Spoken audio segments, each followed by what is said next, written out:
Hello everyone, welcome to my YouTube channel. My name is Ragi और मैं आप सबके लिए लेके आई हूँ Unity development course in Hindi using Unity 6।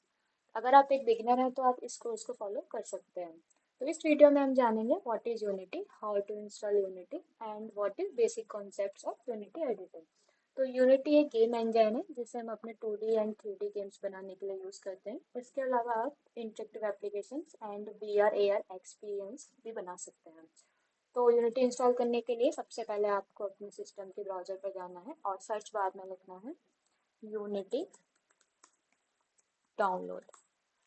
तो इसके बाद आप देख सकते हैं यूनिटी की ऑफिशियल वेबसाइट पर जाना है। तो यहाँ आप देख रहे हैं डाउनलोड द यूनिटी हब। तो मैं यूज़ कर रही हूँ विंडोज़, तो मैं डाउनलोड फॉर विंडोज़ पर क्लिक करूँगी। अगर आप मैक यूज़ कर रहे हैं तो आप डाउनलोड फॉर मैक, अगर आप लिनक्स यूज़ कर रहे हैं तो आप इंस्ट्रक्शंस को फॉलो कर सकते हैं। तो आप देखते हैं कि यहाँ मेरा इंस्टॉलेशन स्टार्ट हो गया है। तो जब तक ये इंस्टॉल होता है तब तक हम यूनिटी के अदर प्लान्स को देखते हैं। तो आप यहाँ देख सकते हैं यूनिटी के अदर प्लान्स।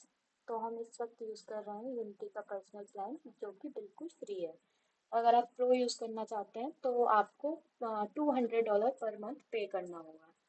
तो यूनिटी पर्सनल प्लान में भी हम देखते हैं कि अगर आपका रिवेन्यू 12 मंथ्स में $200 से ज़्यादा होता है तो आपको यूनिटी का प्रो प्लान यूज़ करना ही पड़ेगा। तो देखिए आप यहाँ हमारा यूनिटी हब का सेटअप डाउनलोड हो चुका है। अब हम यहाँ इंस्टॉल करते हैं। यस। तो आपको यहाँ आई एग्री पर क्लिक करना है। इसके बाद आपको इंस्टॉल पर क्लिक करना है। मेरे पास यूनिटी हब पहले से है तो मैं इंस्टॉल नहीं कर रही हूँ, बट आपको यहाँ पे इंस्टॉल पर बटन पर क्लिक करना है। तो उसके बाद आप देखेंगे आपके पास यूनिटी हब इंस्टॉल हो जाएगा। आपको यूनिटी हब को ओपन करना है। तो सबसे पहले आपको यहाँ पे साइन इन करना होगा। तो आप अपनी मेल आईडी से साइन इन कर सकते हैं।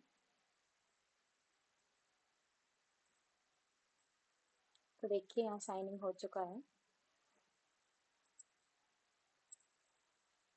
तो यहाँ आप देख सकते हैं कि प्रोजेक्ट्स इंस्टॉल्स लर्न कम्युनिटी। तो आप इंस्टॉल्स में देख रहे हैं कि मेरे पास 3 यूनिटी एडिटर पहले से इंस्टॉल हैं, यूनिटी 6, यूनिटी 2022 एंड 2020।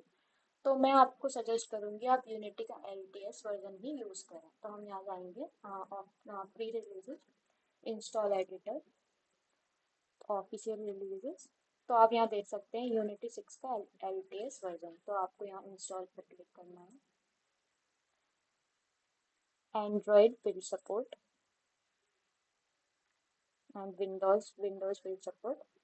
और अब मैं मेरे पास विजुअल स्टूडियो पहले से इंस्टॉल है, तो ये आप विजुअल स्टूडियो को भी टिक करना है। फिर आपको कंटिन्यू एंड इंस्टॉल। तो देखिए यहाँ इंस्टॉल होने लग गया है।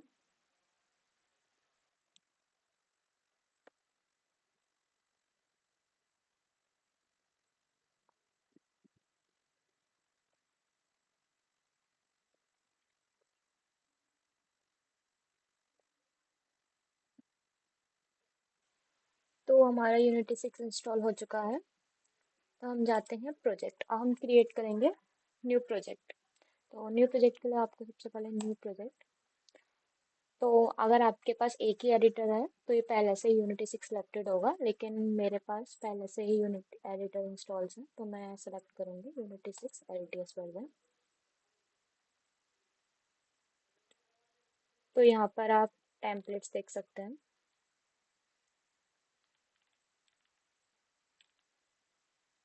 तो मैं यहाँ यूज़ करने वाली हूँ 3D built in render pipeline. तो इसके लिए आपको डाउनलोड टेम्पलेट, प्रोजेक्ट का नेम। तो मैं यहाँ लिखने जा रही हूँ my first tutorial, create project.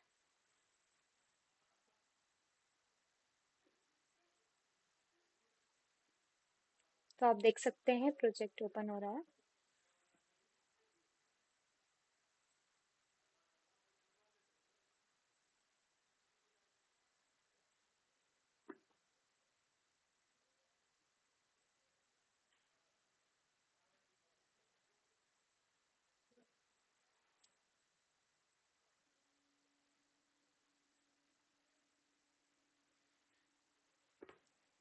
तो यहाँ हमारा यूनिटी प्रोजेक्ट ओपन हो चुका है। तो यहाँ आप देख सकते हैं हमारे पास एक सीन विंडो है, एक गेम और हायरार्की, और यहाँ प्रोजेक्ट विंडो और यहाँ इंस्पेक्टर। तो हम थोड़ा यूनिटी के एडिटर ओवरव्यू जान लेते हैं। तो सीन विंडो, तो यहाँ बेसिकली क्या है, जो भी हम अपना गेम बिल्ड करेंगे तो वो यहाँ दिखेगा। तो आप यहाँ पर ऑल्ट एंड राइट क्लिक आप देख सकते हैं यहाँ पर। तो यहाँ कुछ टूल्स भी देखने को मिलते हैं, view tool, move tool, rotate, scale, drag. अब हम देखते हैं गेम व्यू। तो गेम व्यू बेसिकली हमारे जो हमारा गेम है उसका प्रीव्यू हमें यहीं दिखेगा। और ये है, अ, अगर आपको अपने गेम को प्ले करना है तो हम यहाँ से प्ले करेंगे। इसके बाद हायरार्की, तो हायरार्की में हमारे जितने भी हमारे गेम में जितने भी ऑब्जेक्ट्स होंगे वो हमें यहीं दिखेंगे। और इन प्रोजेक्ट विंडो में हमारे एसेट्स लाइक, तो एसेट्स हमारे मतलब जो भी हमारे प्रोजेक्ट में जो भी जितनी भी चीज़ें होंगी, टेक्सचर, सीन्स, वीडियोस, ऑडियोस, वो हमारी सारी एसेट्स में दिखेंगी। तो इंस्पेक्टर, आप जैसे कि आप देख सकते हैं कि अगर आप कोई भी क्या प्रोजेक्ट क्रिएट करते हैं तो सैम्पल सीन हमें बाय डिफ़ॉल्ट वहाँ मिलेगा। तो सैम्पल सीन में आप देख रहे हैं कि इसमें है एक मेन कैमरा। अगर हम कैमरा यूज़ नहीं करते हैं तो हमको गेम व्यू में कुछ भी देखने को नहीं मिलेगा। तो इसलिए हमारे प्रोजेक्ट में एक कैमरा होना बहुत ज़रूरी है। लाइट, इसको हम बाद में देखेंगे, पहले हम देखते हैं इंस्पेक्टर। तो इंस्पेक्टर में हम देखते हैं कि जो भी हमारे गेम ऑब्जेक्ट्स में प्रॉपर्टीज होती हैं, जैसे कि आप मेन कैमरा में देख सकते हो। मेन कैमरा में हमारी प्रॉपर्टीज हैं, कंपोनेंट्स हैं, ट्रांसफॉर्म, कैमरा, ऑडियो लिसनर, ये सब हमारे कंपोनेंट्स हैं। तो जितने भी हमें अपने गेम ऑब्जेक्ट की प्रॉपर्टीज देखने को मिलेंगी वो हमें ऐड करनी है इंस्पेक्टर में। तो ये हमारा एडिटर का ओवरव्यू हो गया। इसके बाद हम देखेंगे यूनिटी के कुछ बेसिक कॉन्सेप्ट्स, जैसे कि इसमें आते हैं हमारे गेम ऑब्जेक्ट्स। तो गेम ऑब्जेक्ट क्या होते हैं? तो जैसे कि आप देख सकते हैं कि हायरार्की में जितने भी हमारे सीन में जितने भी ऑब्जेक्ट होंगे, जैसे कि मेन कैमरा, ये भी एक गेम ऑब्जेक्ट है। डायरेक्शन लाइट, ये भी एक मेन ऑब्जेक्ट है। जैसे कि अगर आपको इसमें कोई अनदर गेम ऑब्जेक्ट ऐड करना है, जैसे कि 2D या 3D, तो यहाँ प्लस बटन पे आपको क्लिक करना है। तो आप देख सकते हैं यहाँ पे आप कोई भी 3D ऑब्जेक्ट ऐड कर सकते हैं, जैसे cube, sphere, capsule, cylinder, plane. इसके अलावा आप mouse right click 3D object, तो हम यहाँ ऐड करते हैं क्यूब। आप देख सकते हैं क्यूब आ चुका है। और अगर आप अपने कीबोर्ड में क्यू सेलेक्ट करते हैं तो आपका व्यू टूल सेलेक्ट होगा। और अगर आप डब्लू प्रेस करते हैं तो आप देख सकते हैं मूव टूल हो चुका है। और ई से आप रोटेट टूल सेलेक्ट कर सकते हैं, आर से अपना स्केल टूल। अगर आपको, जैसे कि अब इधर है, या हमारा क्यूब, अगर आपको फोकस करना है तो आप एफ से उस पर्टिकुलर गेम ऑब्जेक्ट पर फोकस भी कर सकते हैं। तो आपको टूल्स, आई होप कि आपको टूल समझ आ चुके होंगे। तो ये हमारे गेम ऑब्जेक्ट तो आप समझ गए हो। हमारे हमारे सीन में जितने भी ऑब्जेक्ट्स होंगे, cube, buttons, everything, everything is a game object. अब हम जानेंगे कंपोनेंट्स। तो आप देख सकते हैं box collider, mesh renderer, transform. तो ये सब हमारे कंपोनेंट्स हैं। तो जो जो हमारे गेम ऑब्जेक्ट्स होते हैं, कि आप देख सकते हैं बॉक्स कोलाइडर, मैश रेंडर, ये सब हमारे कंपोनेंट्स हैं। तो हमारे जितने भी गेम ऑब्जेक्ट्स होते हैं उनको कंट्रोल किया जाता है कंपोनेंट्स के थ्रू। तो जैसे कि अब हम देखते हैं, हम क्रिएट एम्प्टी एक एम्प्टी गेम ऑब्जेक्ट क्रिएट करते हैं। तो आप देख सकते हैं हमारा एम्प्टी गेम ऑब्जेक्ट क्रिएट हो चुका है। लेकिन इसमें बाय डिफॉल्ट ट्रांसफॉर्म जो होता है, ट्रांसफॉर्म कंपोनेंट हमारा बाय डिफॉल्ट होता है। तो आप ट्रांसफॉर्म आपको, जिससे हम अपनी गेम ऑब्जेक्ट की पोजीशन, रोटेशन, स्केल मॉडिफाई कर सकते हैं। अब हम देखते हैं क्यों। तो कंपोनेंट्स को समझते हैं। तो हमारे कंपोनेंट जैसे कि ट्रांसफॉर्म जैसे कि मैंने आपको बता दिया, हैंडल, पोजीशन, रोटेशन, स्केल, ये सब अपने गेम ऑब्जेक्ट का मॉडिफाई करने के लिए यूज करते हैं। और जो हमारे जो मैश रेंडर है, तो क्यूब में मैश रेंडर क्यूब में मैश रेंडर क्यों यूज है? तो इसमें हम देख सकते हैं कि हमारा ऑब्जेक्ट विजिबल है। मान लो अगर मैं मैश रेंडर को यहाँ से, ये जो टिक है इसको ऑफ कर देती हूँ, तो आप देख सकते हैं हमारा क्यूब विजिबल नहीं है। तो जो विजिबिलिटी हमारे क्यूब की वो मैश रेंडर की वजह से है। ऑब्जेक्ट्स हैं वो कंपोनेंट्स के थ्रू ही कंट्रोल होते हैं। तो अब हम देखते हैं जैसे कि एसिड्स। एसिड्स में हमारे आपने सीन फोल्डर देखा। अगर आपको यहाँ पे अगर हमें अपने जैसे कि अब हमें बनाना है स्क्रिप्ट, तो स्क्रिप्ट स्क्रिप्ट भी हमारे एक कंपोनेंट की तरह यूज होती है। तो अगर हमको एक स्क्रिप्ट यूज करनी है तो हम यहाँ सबसे पहले एसिड्स में क्रिएट पे फोल्डर क्रिएट करेंगे स्क्रिप्ट्स। हमने स्क्रिप्ट नेम से एक फोल्डर बना लिया, हमें इस पे डबल क्लिक एंड यहाँ पे हम स्क्रिप्ट क्रिएट करने के लिए क्या करेंगे, क्रिएट, हमको जाना है क्रिएट मोनो बिहेवियर स्क्रिप्ट। तो अब इस पे हमें हमें अपनी स्क्रिप्ट का नाम लिखना है फर्स्ट स्क्रिप्ट। मैं सजेस्ट करूंगी कि आप पास्कल कैसे यूज करें अपनी स्क्रिप्ट के नेम के लिए। तो हमारी फर्स्ट स्क्रिप्ट आप देख सकते हैं क्रिएट हो चुकी है। तो अब मैंने बताया था आपको कि आपको विजुअल स्टूडियो इंस्टॉल करना था जब आपने यूनिटी इंस्टॉल किया होगा। तो आई होप आपने इंस्टॉल कर लिया है। इस स्क्रिप्ट को हम क्यूब में ड्रैग करते हैं। तो आप देख सकते हैं हमारे क्यूब में एक न्यू कंपोनेंट ऐड हो चुका है, फर्स्ट स्क्रिप्ट। तो अब हम स्क्रिप्ट की हेल्प से अब हम देखते हैं कि हम इसको कंट्रोल कैसे करेंगे क्यूब को।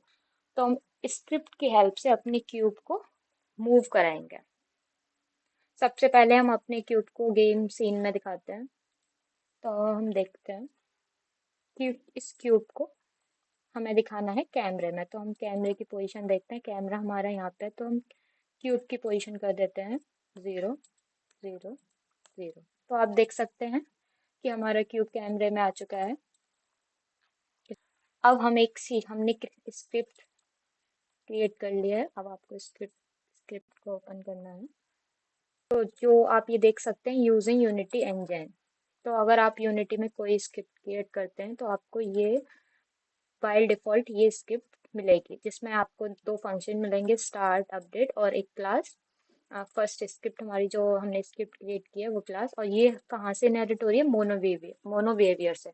तो मोनो बिहेवियर क्या है, एक क्लास है जहाँ से हमारी फर्स्ट स्क्रिप्ट इनहेरिट हो रही है। तो अब हम देखते हैं स्टार्ट। तो मैं स्टार्ट आपको बेसिक थोड़ा स्टार्ट और अपडेट के बारे में बता देती हूँ। स्टार्ट फंक्शन क्या होता है, जब हमारा कोई भी गेम रन होता है, प्ले, जैसे हम प्ले पे क्लिक करते हैं, प्ले पर क्लिक करते हैं, तो सबसे पहले हमारा स्टार्ट फंक्शन रन होता है। अपडेट हमारा पर फ्रेम रन होता है। हम देख लेते हैं अपने हमें क्यूब को रन करा। तो मैंने जैसे कि आपको बताया अपडेट हमारा पर फ्रेम रन होता है। सबसे पहले हम एक वेरिएबल क्रिएट करेंगे, data type float and speed. तो हम स्पीड क्यों ले रहे हैं कि जो हमारा क्यूब है वो किस स्पीड से मूव होगा। तो मैं इसकी स्पीड ले लेती हूँ निचली 5। तो 5x। तो आप याद रखें सेमी कॉलन इज इम्पोर्टेंट है, क्योंकि अगर आप सेमी कॉलन नहीं लगाते हैं तो आपकी स्क्रिप्ट में एरर देखने को मिलेगी, जैसे कि आप यहाँ देख सकते हैं एक्सपेक्टेड। तो इसलिए सेमी कॉलन इज इम्पोर्टेंट। आपने देखा हमने ये वेरिएबल बना लिया है, माना स्पीड को हमने क्या किया 5f स्टोर करा दिया। तो अब हम देखते हैं स्टार्ट फंक्शन। जैसे ही हमारा जो गेम है जैसे ही प्ले होगा तो स्टार्ट फंक्शन रन होगा, तो हम यहाँ पे कुछ प्रिंट कराता है कंसोल पर। तो यूनिटी में कंसोल पर प्रिंट कराने के लिए हम यूज करते हैं debug डॉट लॉग। तो आपको जो भी प्रिंट कराना है हेलो वर्ल्ड। तो सेमीकोलन यहाँ इंपॉर्टेंट है, अगर आप सेमीकोलन का यूज नहीं करते हैं तो ये एक एरर देगा, जैसे कि आप देख सकते हैं एक्सपेक्टेड। तो सेमीकोलन इज इम्पोर्टेंट। क्या करना है, हमें अपने क्यूब को मूव कराना है। तो इसके लिए हमें लिखना पड़ेगा ट्रांसफॉर्म डॉट ट्रांसलेट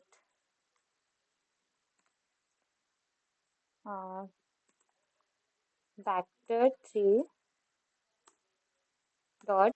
तो मैं अपने क्यूब को क्या करा रही हूँ, फॉरवर्ड मूव। इसके लिए मुझे लिखना है फॉरवर्ड मल्टीप्लाई।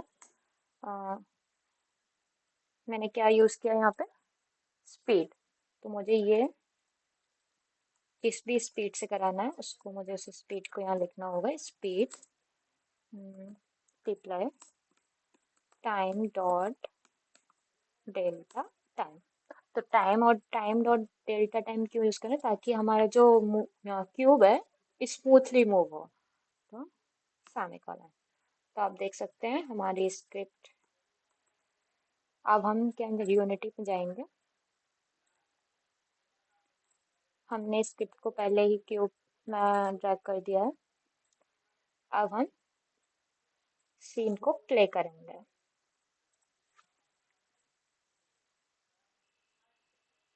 तो आप देखते हैं कि जो क्यूब है वो मूव हो रहा है फॉरवर्ड।